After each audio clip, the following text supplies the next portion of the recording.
Now we want to get you to Ukraine, where a new attack has damaged 5 buildings in the capital city of Kyiv overnight.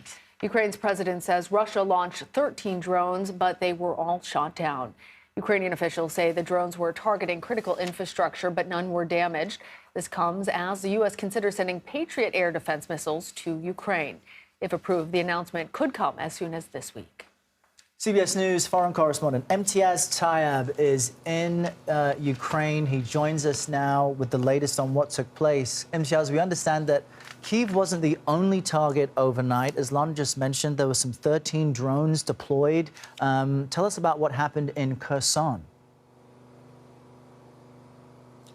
Errol, Lana, good to be with you. You're absolutely right. A very worrying day here in Ukraine. Kherson, of course, the city in the south, which was liberated just a month ago after Russia occupied it, really since the start of this invasion. One of the main administrative buildings was targeted in a Russian strike. You can see some pretty dramatic images of that building being targeted, some debris falling into the square below. And that square, you may remember, is the very square that President Volodymyr Zelenskyy was in just days after that liberation, celebrating with the people of Kherson. But since then, life has been a misery for people there, and indeed in many other parts of the country, as Russia continues to target vital energy grids and other civilian infrastructure, plunging people into the cold. But as you rightly point out, the capital Kyiv was not spared. This is the first time in many weeks that it's been targeted specifically with the Iranian-made Shahed drones. These Shahed drones, which again are made in Iran, are relatively rudimental, but they are devastating.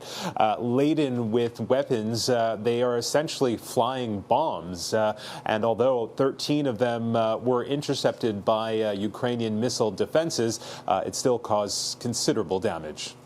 Imtiaz, there was a prisoner swap between Ukraine and Russia.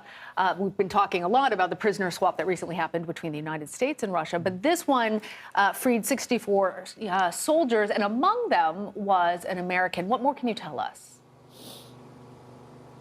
Yeah, pretty extraordinary development. As you rightly point out, 64 Ukrainians were released in this latest prisoner swap between Ukraine and Russia. And it has to be said, there has been a real acceleration in prisoner swaps between these two countries. Since March alone, around 15,000 Ukrainian prisoners of war have been sent back to this country. But today, we understood that an American was among that group. His name is Suedi Murekezi. He's a 35-year-old man, originally from Minnesota. We understand that he is an Air Force veteran, served 6 years in the Air Force, but moved to Ukraine in 2018, where he was working in the crypto markets. Now, we understand that he was taken into Russian custody sometime in July. His family says he was wrongfully accused of taking part in pro-Ukrainian protests, and that, of course, while Russia was occupying that area, was considered a crime and was then taken into custody.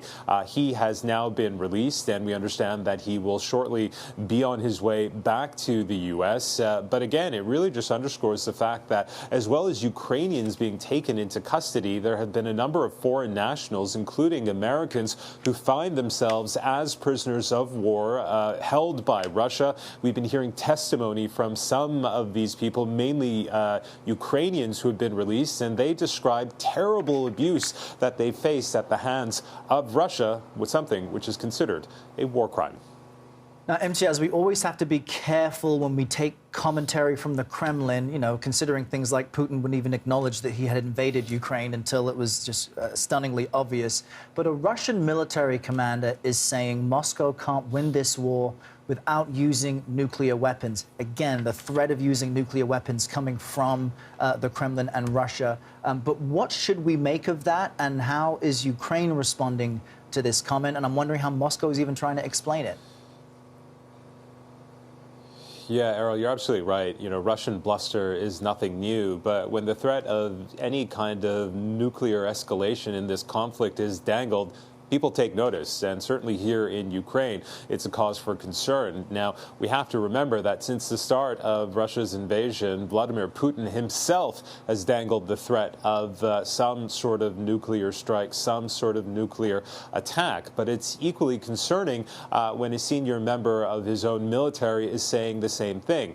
Now, for the Ukrainians, their part, they of course say that any kind of nuclear assault on their country would be, of course, a horrible, grievous violation. But again, it is something that they worry about. We were talking with a very senior military official about the threat of this very thing happening, and they seem fairly confident that something like this won't happen, that Moscow, the Kremlin, understands the severity of some sort of a nuclear strike. We have to remember that Ukraine and Russia share a very long land border as well. But again, when you consider just the situation on the ground for Russia, when you consider all of the defeats and the retreats that this military has faced, we understand that close to 100,000 Russian soldiers has been killed. This war is not going well. We understand that Vladimir Putin is incensed at these failings, but the question remains is whether or not he will pull the trigger on something as horrific as a nuclear strike. But at this stage, most Ukrainian officials saying that they don't believe it's going to happen. Errol, Lana. Alarming rhetoric either way. Imtiaz Tyab, thank you. Thanks.